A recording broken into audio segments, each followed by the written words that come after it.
Aibda Muhammad Aliuddin, SH personil bidang Humas Polda Sumsel memberikan bantuan untuk pembangunan Musola Asy-Syakur pada hari Kamis, tanggal 16 Juni tahun 2022.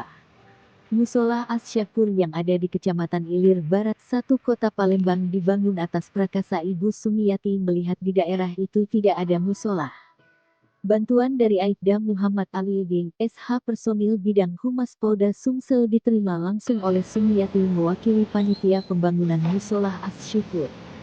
Sumiati mewakili panitia pembangunan mengucapkan terima kasih kepada Aibda Muhammad Aliuddin, SH yang sudah memberikan bantuan untuk pembangunan Musola Asy-Syakur.